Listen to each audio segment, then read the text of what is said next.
All right, people, let's give a warm Manila welcome to the beautiful and the talented Miley Cyrus.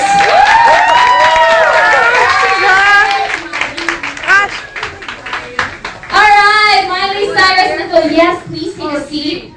You are so beautiful. I am such a fan, and I'm gonna make a complete fool out of myself today. Yeah, welcome to Manila. Actually, it's this one right here. Yeah. Thanks.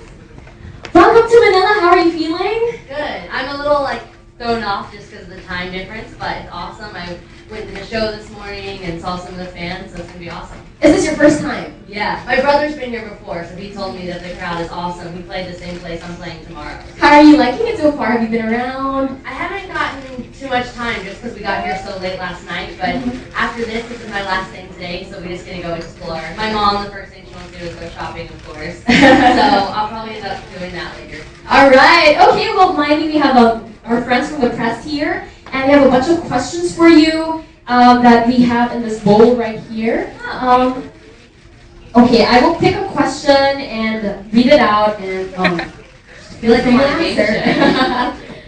All right, this question is coming from an anonymous press member. He says, "What was your most memorable concert or gig?" Probably playing with Joan Jett. I was on Oprah, one of her final shows, and we played. It was Women Who Rock. So it was amazing just to be there with, the women that have been around and that have, made artists, possible, women rockers possible. So that's awesome.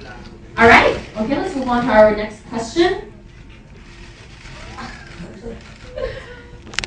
This question is coming from Mr. Alex, and you're gonna like this. He says, "What is love?" What is love?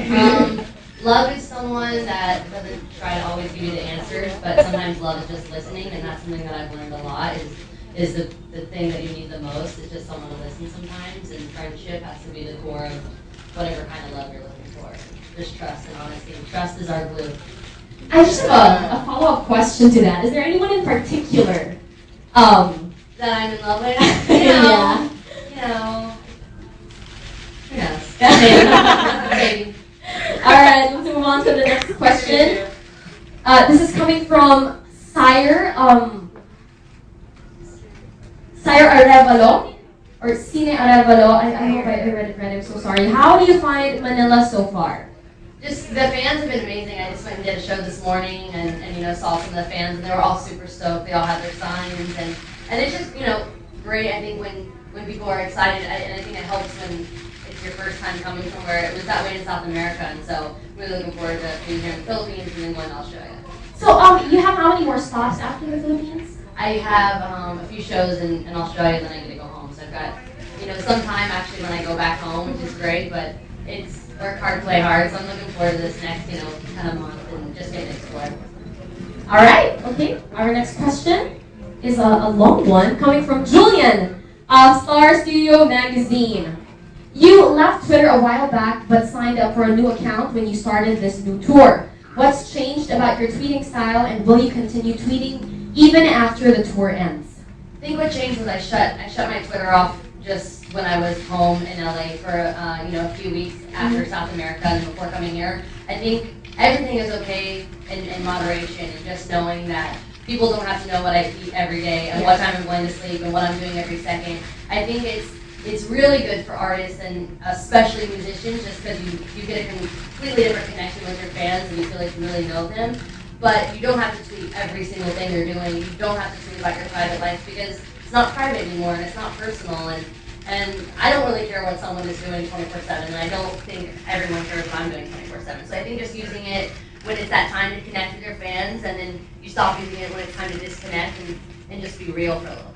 That makes so much sense. I will take that piece of advice. And by the way, once it's deleted, there's another Twitter page that is only the deleted tweets. So something is never really deleted. So really read it like 20 times before you put it up, because it's never gone forever. And I just think, it's kind of scary when you put something on the internet, especially I just got 1 million followers, and so to know that 1 million people right away are going to read something, even something that I didn't double check, it's just, I think it's safer just to really reread your stuff and know that you can stand by whatever statement you make. That's right. So, with having said that, will you be tweeting still after the tour, or? As I'm working, I've got a few things coming up right after. I have a little break, just having vacation time, and I probably won't end, but whatever films I work on, whatever I'm doing, I just think it's good to, when you keep your fans rolling, and also to inform them on what's going on and causes that are important to you and things going on in the world that are important to me. I use it to even, people don't think of me as someone that likes to kind of get into politics or whatever, but I think you can say a lot of things and you can reach a lot of people, and I think that's nice to be able to share your opinion. Okay. All right. Well, we will be following you on that new Twitter account. Okay. Our next question comes from Wada, Sally Wada from Odyssey. She says, "How do you deal with the fame, and do you still get that alone time with your family and your friends?"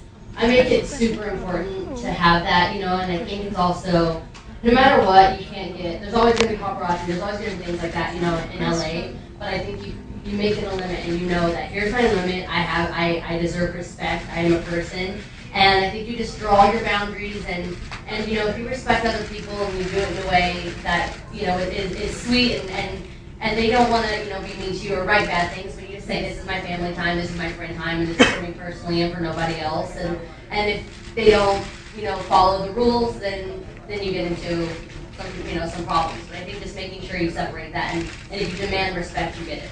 So you're saying once you make it clear to the paparazzi that I'm the kind of person that don't want every bit of my life publicized, they respect that? No, yeah, totally. I think if you just get the right dues, and if someone isn't respecting what you're saying, I mean, it's illegal. If you're saying don't follow me, you're scaring me. It's not okay, and also I don't love weird, creepy dudes hiding in bushes and taking pictures of me in my bathing suit, and then someone judging me on who looks better in the same bathing suit as me.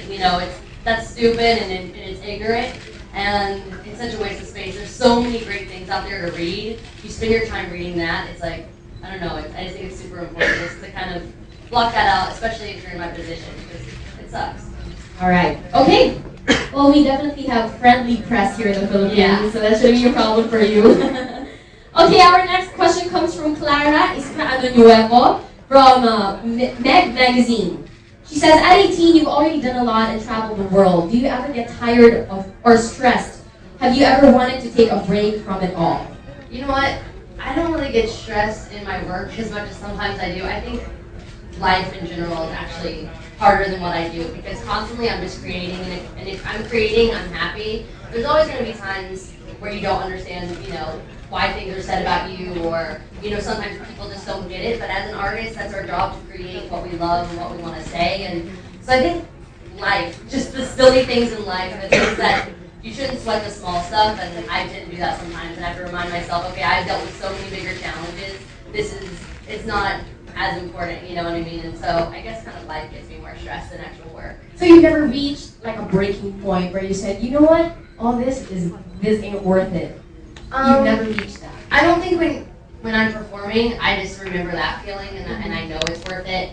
And also sometimes I just get stressed. I'm like, what am I doing with my life? Like, I know there's so much greater things that I should be doing in my life. When people think that I'm already doing the greatest thing that there can be, that people know me and I sell my records and I just know there's greater things. But you have to take everything and say, I'm on this amazing platform. I can use this. And if I want to take time to just go do good charity work, go somewhere else, I can. And I'm lucky enough I can take my family on good vacations and be able to shut it down for a little while. I don't feel like I have to constantly work or do things that I don't enjoy. I'm not a new kid moving television.